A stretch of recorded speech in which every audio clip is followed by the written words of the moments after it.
Good morning friend, मैं हूँ उषा धुर्वे और वेलकम है आपका अपने चैनल गार्डनिंग विद उषा पे। तो ये मेरे पिछले विंटर सीजन का एसिटिक लिली का प्लांट है।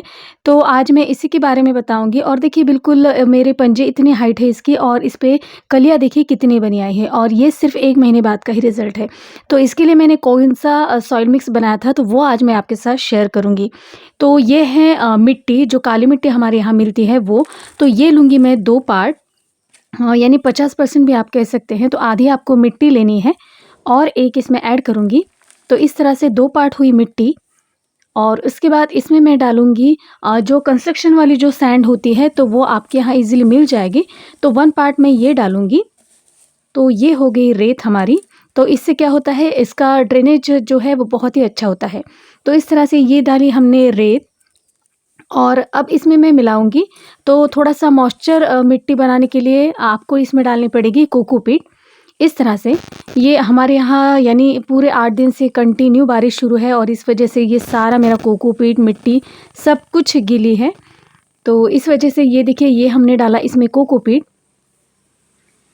तो इससे मॉइस्चर बना रहता है और कोई जो बल्ब होता है तो एकदम जब धूप पड़ती है तो इस वजह से ये हमारे बल्ब अच्छे रहते हैं।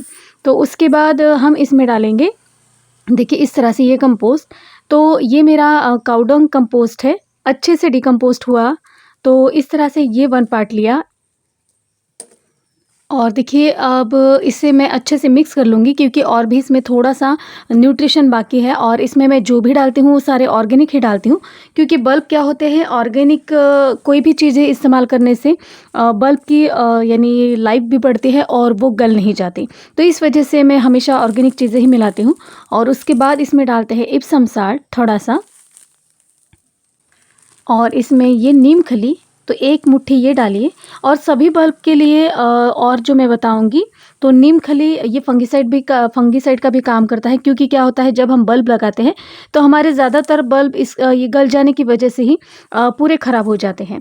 तो इस वजह से इससे इसकी गलन ना हो इसलिए ये आपको यूज़ करना होगा। और दूसरी है ये बोन मील, तो ये 1 मुट्ठी लूँगी। तो किसी भी बल्बस प्लांट के लिए ये बोन मील बहुत ज़्यादा इंपॉर्टेंट है। अगर आपके पास नहीं है तो भी आप इसे स्किप कर सकते हैं। और थोड़ा-सा मैं डालूँगी इसमें फंगिसाइड, जो इसमें सबसे ज़्यादा इम्पोर्टेंट रोल अदा करता है वो है फंगिसाइड। तो इन सबको अच्छे से मिक्स कर लीजिए इस तरह से। तो ये जो आप बल्ब्स लगाते हैं तो वो ये आपके क्लाइमेट पर निर्भर है। तो यहाँ अगर ज़्यादा बारिश हो रही है तो आप थोड़ा रुक जाइए और इसे अगले 4 महीने में आप कभी भी लगा सकते हैं। तो देखिए ये है मेरे 5 इंची पॉट, इसमें मैंने मार्किंग की है। यहाँ पर जो भी मुझे बल्ब्स लगाना है तो उसका मैंने नाम लिख लिया है। और यहाँ नीचे से अच्छी ड्रेनेज के लिए मैंने यहाँ पे होल बनाए हैं। और इन होल पर देखिए ऐसे पत्थर या जो कोई भी आपके टुकड़े जैसे मिलेंगे तो उस तरह से यहाँ पे ऐसे रख देने हैं। तो इससे क्या होता है, जो भी ज़्यादा पानी हो जाता है वो अच्छी तरह से ड्रेन हो जाता है और इसके आपके जो बल्ब है वो नहीं सड़ते। इस तरह से थोड़ी-थोड़ी प्रेस करते जाइए और इसमें सॉइल मिला लीजिए। देखिए इसमें डाल दीजिए। इस तरह से थोड़ा-थोड़ा प्रेस करते जाइए, एकदम ज़्यादा भी नहीं। तो इस तरह से मैं सारे गमलों में अब ये जो भी मिट्टी मैंने तैयार की है वो सब मैं डाल दूँगी। तो इस तरह से सारे गमले देखिए मैंने पूरे भर लिए हैं। तो मेरे पास 11 कलर है, तो 11 कलर के नाम लिखे हैं और यहाँ पे देखिए इतनी मैंने जगह छोड़ दी है मेरी उँगली तक, ताकि जो भी बल्ब जैसे बड़ा होता जाता है तो उसकी हाइट बढ़ती है तो और भी इसमें सॉइल डालनी पड़ेगी। इस वजह से मैंने ये खाली जगह रखी हुई है। और चलिए अब लगाते हैं बल्ब्स को। तो देखिए ये वाइट कलर का एसिटिक लिली का बल्ब है और ये मेरा 5 इंची गमला है। तो यहाँ पर मैं थोड़ा और मार्क करूँगी, यहाँ पे आज की है 14 तारीख, तो यहाँ पर 14 और यहाँ पे एक मंथ का नाम लिखूँगी। इस वजह से हमें ये पता चल जाता है कि और इसकी अपडेट तो मैं देती ही रहूँगी।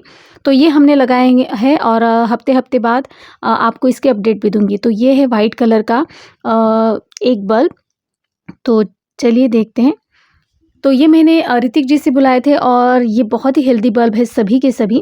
जो पहले अभी बल्ब आए हैं, अगर आप अभी बुलाते हो तो ये सारे बल्ब आपको हेल्दी मिल जाएँगे। फिर जो अच्छे-अच्छे बल्ब हैं वो निकल जाते हैं, फिर आपको जो होते हैं वही बल्ब देने पड़ते हैं।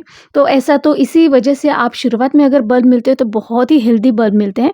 तो जल्दी कीजिए और जिनको भी ये बल्ब लगाने हैं वो ले सकते हैं। तो इसके 4 महीने तक आप, यानी अभी सितंबर का महीना शुरू हो गया है, इस महीने से लेकर आप जनवरी तक इसे लगा सकते हैं।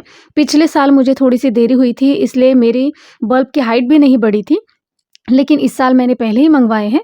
तो इस तरह से ये देखिए हमारा ये बल्ब लगकर तैयार है। तो बहुत ईज़िली आप इसे लगा सकते हैं और कोई भी इसे लगा सकता है, ज़्यादा टेंशन नहीं लेना है आपको। और आपकी क्लाइमेट की तरह, यानी अगर बारिश है तो आप इसे बारिश में ना रखें। और इसे देखिए ये है दूसरा बल्ब रेड कलर का, तो इसे भी मैं लगाती हूँ। तो ये आपको ऑनलाइन भी मिल जाते हैं, लेकिन मैंने पिछले साल जब ऑनलाइन बुलाए थे तो एस्थेटिक बल्ब के नाम पे मुझे स्पाइडर प्लांट के बल्ब मिले थे और उस वक़्त तो कुछ समझ भी नहीं थी, यानी बल्ब कैसा होता है या कुछ किसी भी बात की समझ में नहीं थी।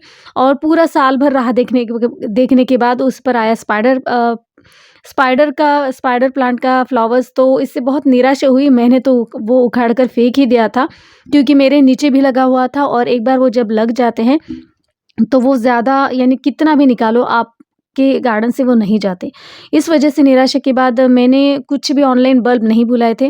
और जब से मैंने ऋतिक ठकराल जी से बल्ब लिए हैं तो उस वक़्त से जैसा फ़ोटो होता है तो बिल्कुल उसी तरह के फ्लावर्स आते हैं। तो एक विश्वास सा बन गया है और इसीलिए मैं उनका नाम आपको सजेस्ट करती हूँ।